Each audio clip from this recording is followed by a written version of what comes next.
Jeeva today பார்வையாளர்களுக்கு வணக்கம். இன்றைய நேர்காணலில் மேனாள் குடியரசுத் தலைவர் அப்துல் கலாம் அவர்களின் அரசியல் மற்றும் அறிவியல் ஆலோசகராக இருந்த பொன்ராஜ் அவர்கள். சார் வணக்கம். வணக்கம் ஜீவன். சார், இப்போ உங்க துறை சார்ந்து ஒரு விவகாரம் போய்கிட்டு இருக்கு. அது உங்களை போன்ற நிபுணர்கள் தான் அதை பேசணும்.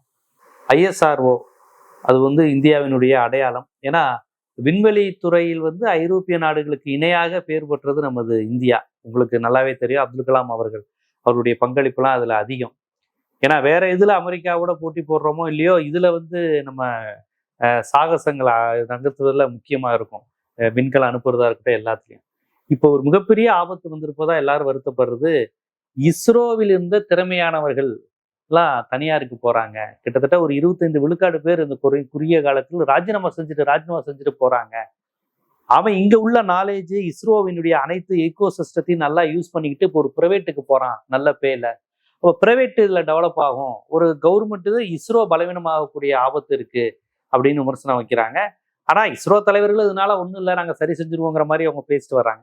நீங்க எப்படி பாக்குறீங்க? உங்களுடைய அனுபவத்துல இஸ்ரோல இருந்து சயின்டிஸ்டுகள் முக்கியமானவங்க எல்லாம் இவ்வளவு குறுகிய காலத்துல ரிசைன் பண்ணிட்டு ஒரு பிரைவேட்டுக்கு போறதை எப்படி நம்ம புரிஞ்சுக்கிறது?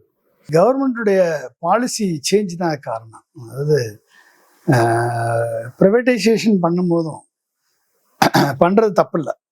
ப்ரைவேட்டைசேஷன் வளர்ந்த நாடுகள் எல்லாமே கமர்ஷியல் லான்ச் வெஹிக்கிள்ஸ் எல்லாத்தையும் ப்ரைவேட்டைஸ் பண்ணுவாங்க. அதே மாதிரி இந்தியாவும் பண்ணுறதுல தப்பு இல்லை, ப்ரைவேட்டைசேஷன் பண்ணலாம். ஆனால் வளர்ந்த நாடுகள் இப்போ நாசான்னு எடுத்துக்கிங்க, அமெரிக்கான்னு எடுத்துக்கிட்டிங்கன்னா நாசா, யூரோப்பியன் யூனியன் எடுத்துக்கிட்டிங்கன்னா USA, இப்படி பல்வேறு ஸ்பேஸ் கம்பெனிஸ், கவர்மெண்ட் கம்பெனிஸ் ஒரு லெவலுக்கு டெக்னாலஜி டெவலப்மெண்ட்டுக்கு இன்வெஸ்ட்மெண்ட் பண்ணுறது கவர்மெண்ட் தான் இன்வெஸ்ட்மெண்ட் பண்ண முடியும். அங்கே இண்டஸ்ட்ரி அதிகம். இந்தியாவில் இண்டஸ்ட்ரி கிடையாது, ஒன்லி பிஸ்னஸ் மேனும் ட்ரேடர்ஸ் தான் அதிகம். இண்டஸ்ட்ரிக்கும் ட்ரேடருக்கும் பிஸ்னஸ் மேனுக்கும் வித்தியாசம் இருக்கு. ஸோ இண்டஸ்ட்ரி அப்படின்னு எடுத்துக்கிட்டிங்கன்னா, இந்தியாவில் எடுத்துக்கிட்டிங்கன்னா டாட்டாவும் மகேந்திராவும் தான் இண்டஸ்ட்ரி. அதானி அம்பானி இண்டஸ்ட்ரி கிடையாது, அவங்க பிஸ்னஸ், வணிகர்கள், வியாபாரிகள் இன்வெஸ்ட்மெண்ட் பண்ண மாட்டாங்க, டெக்னாலஜி டெவலப்மெண்ட்டுக்கு இன்வெஸ்ட் பண்ண மாட்டாங்க. அப்போ என்ன பண்ணணும்னா கவர்மெண்ட் தான் இதில் இன்வெஸ்ட் பண்ணணும். அப்போ அதனால தான் நேரு விக்ரம் சாராபாயை கூப்பிட்டு, அட்டாமிக் ஹோமி பாபாவையும் DS கொத்தாரியும் கூப்பிட்டு, விக்ரம் சாராபாய்க்கு ஸ்பேஸுக்கும், atomic energy Homi Bhabha atomic எனர்ஜிக்கும், DS கொத்தாரி DRDOக்கும் மிகப்பெரிய ஒரு தூண்களாக விளங்கினார்கள். அப்போ விக்ரம் சாராபாய் ஹோமி பாபா இணைந்து தான் இந்த இன்ஸ்கோபார்னு ஆரம்பிச்சாங்க. இஸ்ரோ கிடையாது முந்தி. அப்போ முதலாக விக்ரம் சாராபாய் செலக்ட் பண்ண scientist Abdul Kalam, first scientist. நாசாவுக்கு அப்துல் கலாம் அனுப்பி 6 மாதம் ட்ரைனிங் எடுத்து, அங்கே அப்துல் கலாம் நாசாவில் ஜாயின் பண்ணுங்கன்னு சொல்லும் போதும், நான் இந்தியாவுக்காக பணி செய்ய போகிறேன் அப்படின்னு அவர் இங்கே உழைச்சார்.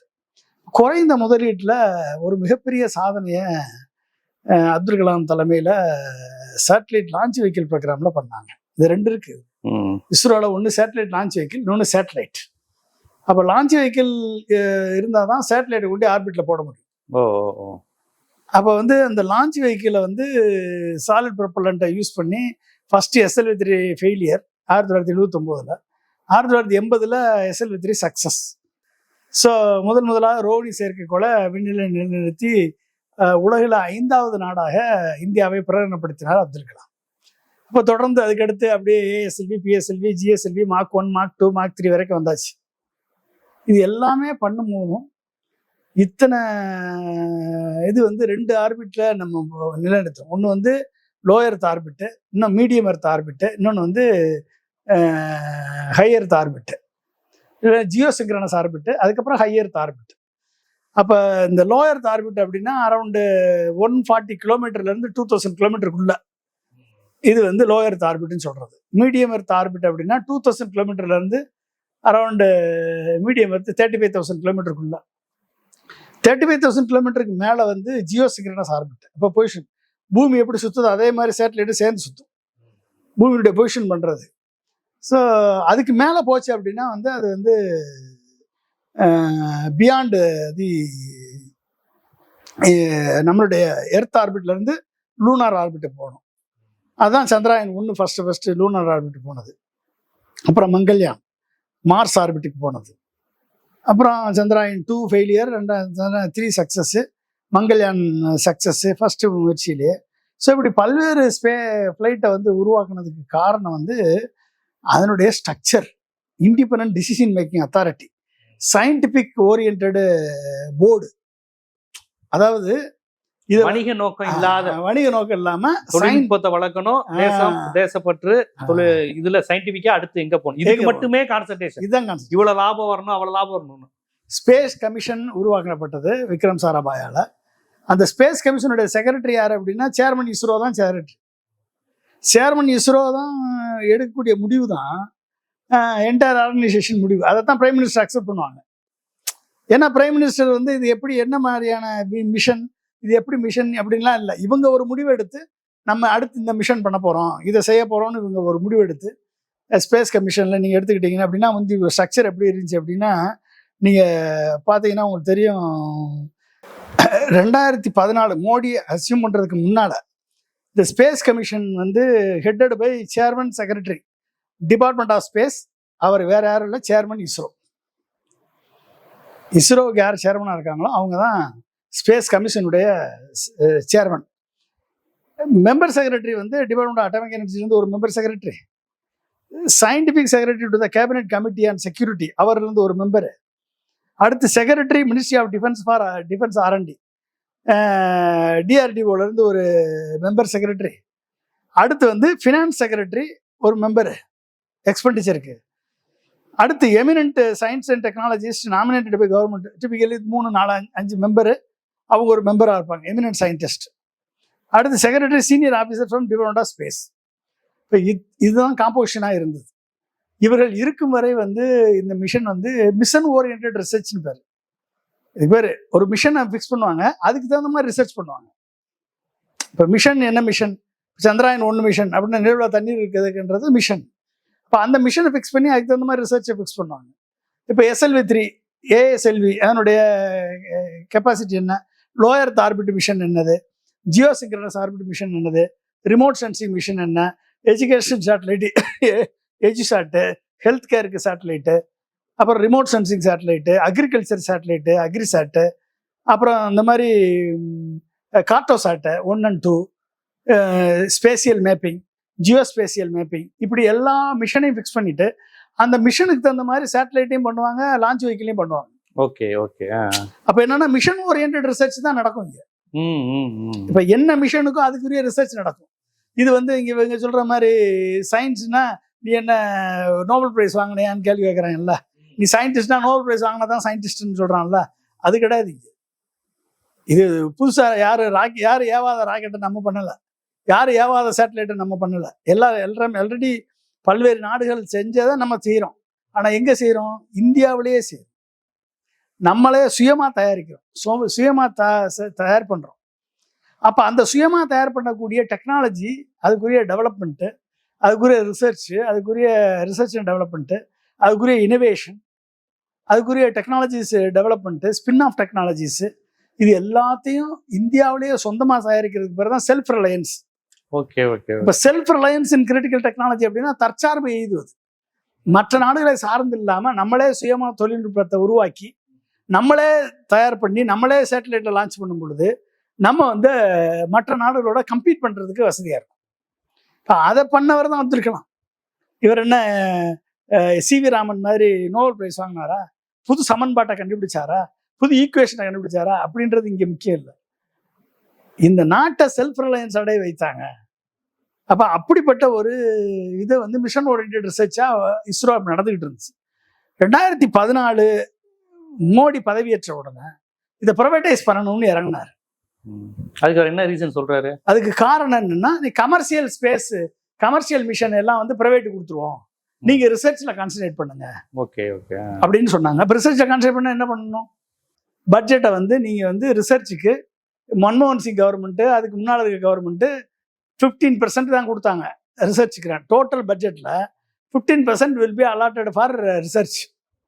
சரி, மோடி வந்து நீங்க ரிசர்ச்ல கான்சன்ட்ரேட் பண்ணுங்க, நான் கமர்ஷியல் லான்ச் வெஹிக்கிள் எல்லாம் வந்து low earth orbit, medium earth ஆர்பிட்டுக்கு அனுப்பக்கூடிய லான்ச் வெஹிக்கிள் எல்லாத்தையும் நான் வந்து ப்ரைவேட்டைஸ் பண்ணுறேன், ஸோ தட் ப்ரைவேட் வந்து லான்ச் பண்ணட்டும் அப்படின்னு சொன்னால் நீ என்ன பண்ணியிருக்கணும்? ரிசர்ச்சுக்கு நீ 35% 40% 50% கொடுத்துருக்கணுமா இல்லையா?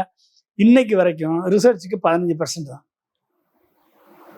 அப்புறம் என்ன இதுக்கு நீ ப்ரைவேட்டைஸ் பண்ற? அப்ப நீ வந்து என்ன பண்றாங்க அப்படின்னா, ஒட்டுமொத்த ஸ்பேஸ் டிபார்ட்மெண்ட்டையும் ரீஸ்ட்ரக்சர் பண்றன்ற பேர் வழியில ஒட்டுமொத்த கண்ட்ரோலையும் சேர்மன் இஸ்ரோட்ட இருந்து prime minister principal secretary to the prime மினிஸ்டருக்கு எடுத்துட்டார். Principal secretary to the prime மினிஸ்டர்னு ஒருத்தர் இருக்கார், மிஸ்ரான்னு சொல்லி ஒருத்தர் இருக்கார். இவர் தான் சேர்மன். இவர் டோட்டலா அகைன்ஸ்ட் செல்ஃப் ரிலையன்ஸ். கலாம் சாருடைய கனவுகளுக்கு அகைன்ஸ்டா இருக்கவர் அவர். அந்த ஆளு மிஸ்ரான்ற ஆள், பிரைவேட்டுக்கு சார்பானவர். ஆமா, அவர் கையில கொடுத்துட்டார். நேஷனல் செக்யூரிட்டி அட்வைசர், அடுத்து கேபினட் செக்ரட்டரி, அடுத்து foreign secretary, chairman IN-SPACe, secretary DPIIT, secretary department of expenditure, principal scientific adviser, former ISRO chairman and other eminence experts அப்படின்னு சொல்லி போர்டையே டோட்டலாக மாற்றிட்டார். அப்போ என்னாச்சுன்னா, என்டையர் இஸ்ரோ சயின்டிஸ்ட் இருந்த கண்ட்ரோல் வந்து பிரின்சிபல் செக்ரட்டரி கண்ட்ரோலுக்கு போயிடுச்சு. அதிகாரிகள் கையில போயிடுச்சு. அதிகாரிகள் கைக்கு போறப்ப என்ன ஆகுது அப்படின்னா, ஒட்டுமொத்த decision making prime minister. Prime minister பேர்ல அதிகாரிகள் யாரை முடிவு பண்றாங்களோ, எப்படி முடிவு பண்றாங்களோ அவங்க தான் அப்படின்னு சொல்லிட்டு இவங்க என்ன பண்ணாங்க, அப்ப வந்து கமிஷனை வந்து மோர் டாமினேட்டட் பை 2011க்கு முன்னால more dominated by scientist and technical administrators.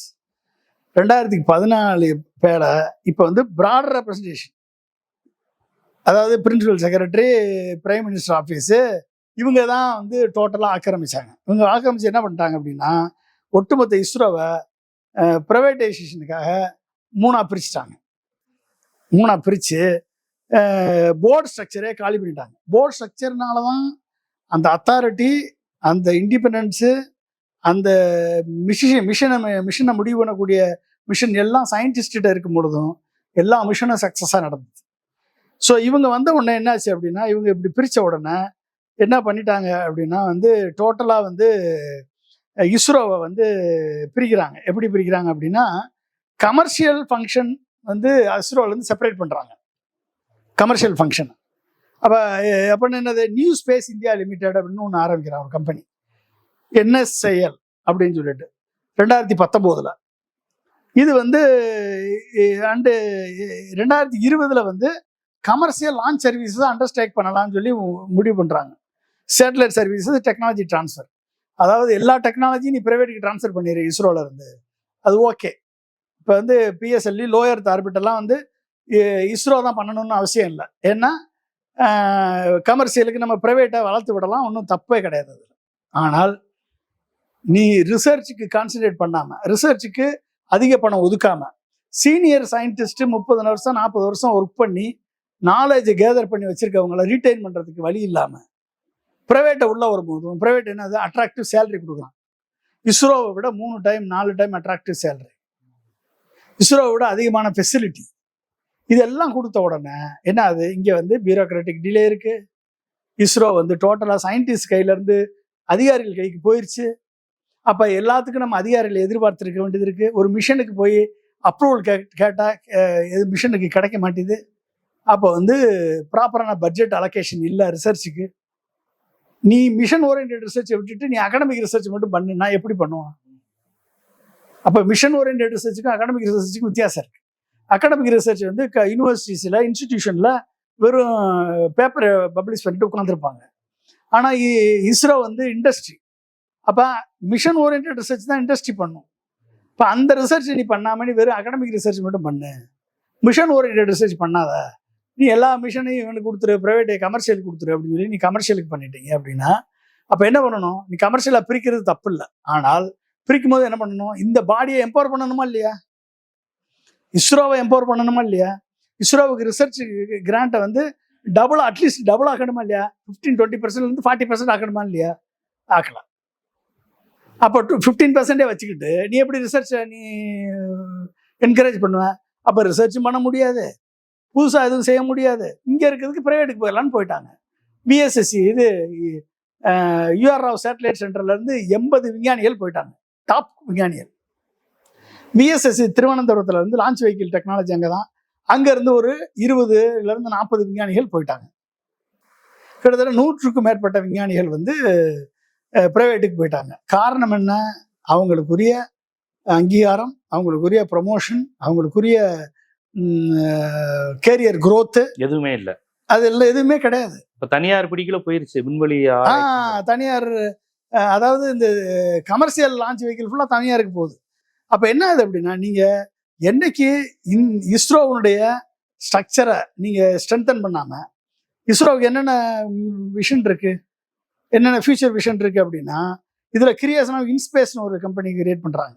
இது வந்து என்னது, Indian national space promotion and authorisation சென்டர்னு பேர். இது வந்து autonomous regulator and promoter of private sector participation. Private sector பார்ட்டிசிபேஷனுக்கு பண்ணுறதுக்கே ஒரு இன்ஸ்பேஸ்னு ஒரு ஆர்கனைசேஷன். அவன் வேலையை பிரைவேட் செக்டராக உள்ள கொண்டாடுது. 400 கம்பெனி உருவாயிருக்கு. இப்போ இந்த 400 கம்பெனிக்கு இன்வெஸ்ட்மெண்ட் வெளியே இருந்து வருது.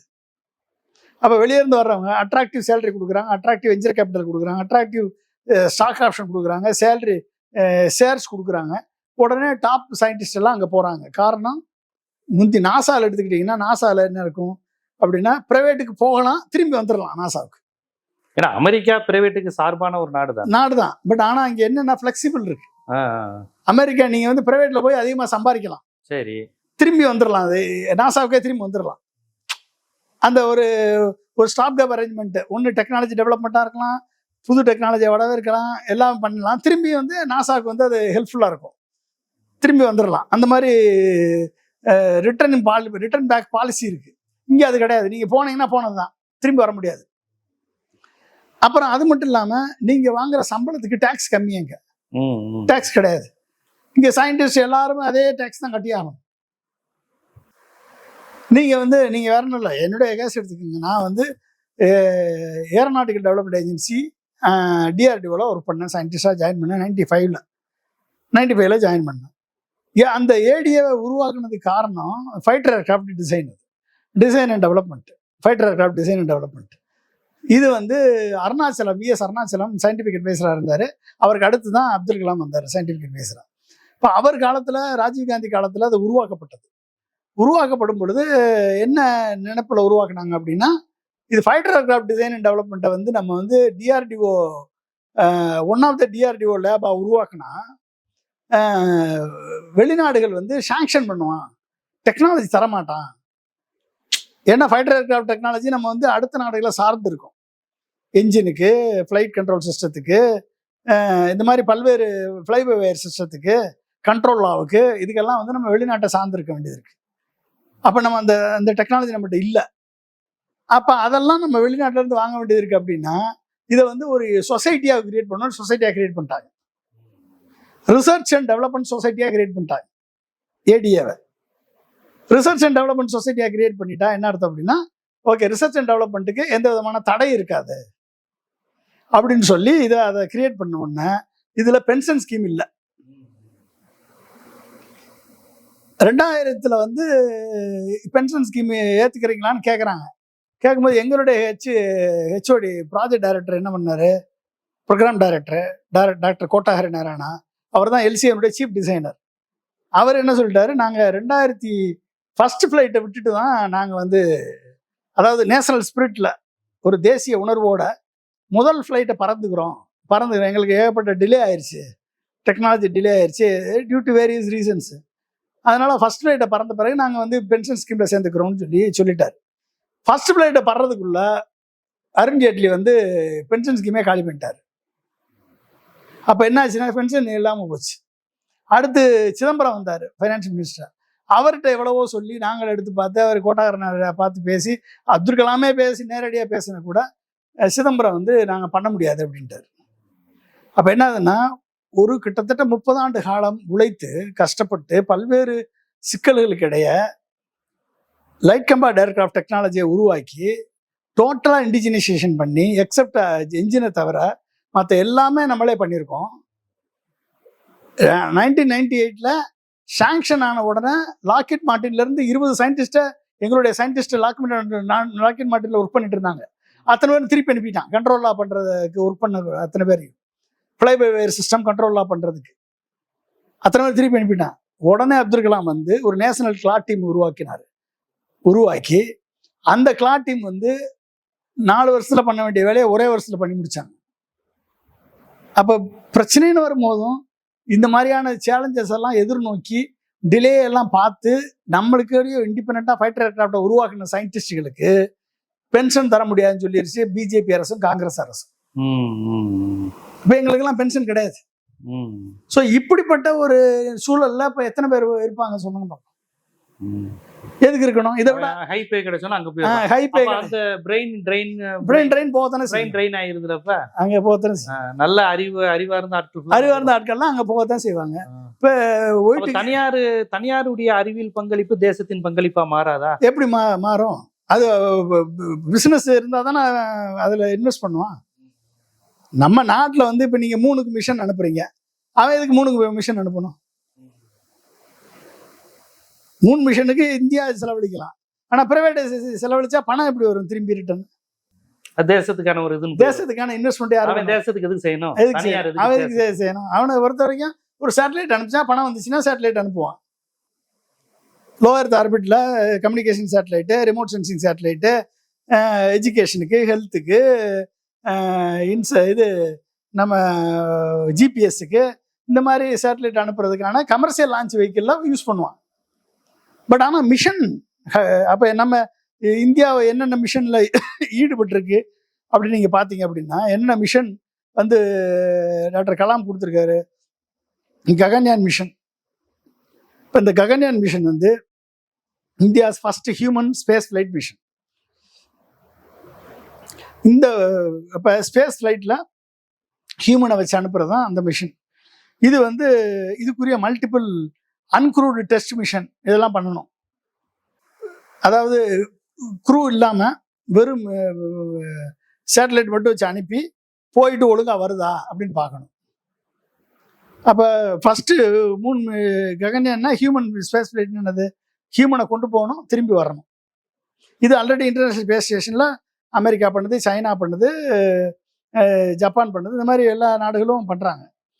இதே மாதிரி பண்ணுறதுக்கு இந்தியாவுக்கு பண்ணுறதுக்கு டெஸ்ட் பண்ண வேண்டியது இருக்குது. அப்போ development of life support system, crew escape system, அப்புறம் ஹியூமன் ரேட்டட் லான்ச் வெஹிக்கிள், இதெல்லாம் வந்து பண்ண வேண்டிய வேலை யார் பண்ணுவா? கவர்மெண்ட் தான் இன்வெஸ்ட்மெண்ட் பண்ணணும். இதுக்குரிய R&Dக்குரிய ஃபண்டை இன்க்ரீஸ் பண்ணணும், பண்ணலை. அடுத்து என்னது? Bharatiya Antariksh station, ISS international space station 2035 நம்ம லான்ச் பண்ணணும்னு பிளான் பண்ணியிருக்கோம். அப்போ இந்தியாவுடைய ஓன் நியூக்ளியர் மாடுலர் ஸ்டேஷன், இந்தியாவுடைய own modular space station with 5 modules, 5 மாடுலை அங்கே அனுப்புறதா பிளான் இருக்கும். அப்போ ஃபர்ஸ்ட் மாடுல் வந்து 2028 பிளான் பண்ணுறோம். 2028 இந்த ஃபர்ஸ்ட் மாடுல் அனுப்புகிறோம். அப்புறம் ஒவ்வொரு மாடுலாக போய் டாக் பண்ணி ஒரு இன்டர்நேஷ்னல் ஸ்பேஸ் ஸ்டேஷனை பில்டு பண்ணணும். அப்போ இது பண்ணும்போது என்னென்ன பண்ணணும்? இது மைக்ரோ கிராவிட்டி ரிசர்ச்சுக்கு, அப்புறம் வந்து ஸ்பேஸ் மெடிசன், அப்புறம் மெட்டீரியல் சயின்ஸு, பயோடெக்னாலஜி, அப்புறம் ஸ்பேஸ் மேனுஃபேக்சரிங், அப்புறம் இன்டர்நேஷ்னல் கொலாபரேஷன், இத்தனையும் பண்ணுறதுக்கான அந்த ஒரு ஸ்பேஸ் ஸ்டேஷனை உருவாக்கணும்.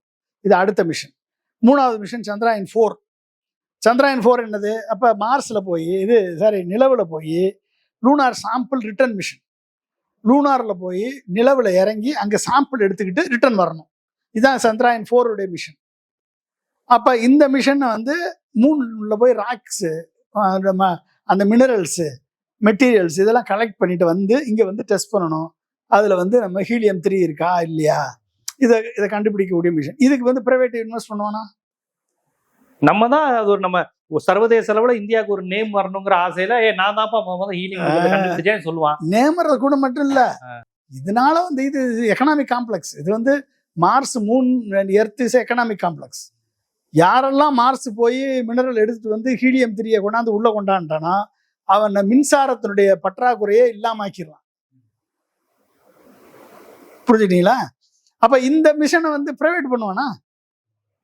ஒரு ஓட்டம் எடுத்துட்டு வந்துட்டானா அதை யூஸ் பண்ணி வேணா பண்ணுவானே ஒழிய எடுத்துட்டு வர்றதுக்கான ரிசர்ச்சுக்கு ஃபண்டிங் யார் கொடுப்பா? அப்ப இந்தியா தான் எடுத்துட்டு வந்துட்டா அதுல இன்வெஸ்ட் பண்ணுவான், அது business லாபம்னா அதை பிசினஸ் லாபம்னா இறங்குவான். ஆனா போய் எடுத்துட்டு வர்றதுக்கான மிஷினை invest பண்ண பண்ண மாட்டான். அது ரிஸ்க் இல்ல, ரிஸ்க் இல்ல. இருக்கா இல்லையா, போன வருவானா, இது வர்றதுல அவ்வளவு மினரல் பெரிய கிடைக்குமா நட்டத்தை- இல்லையா தெரியாது. ஸோ இதெல்லாம் ஒரு கவர்மெண்ட் தான் பண்ண வேண்டியது. அப்ப இந்த கவர்மெண்ட் பண்ணுதா?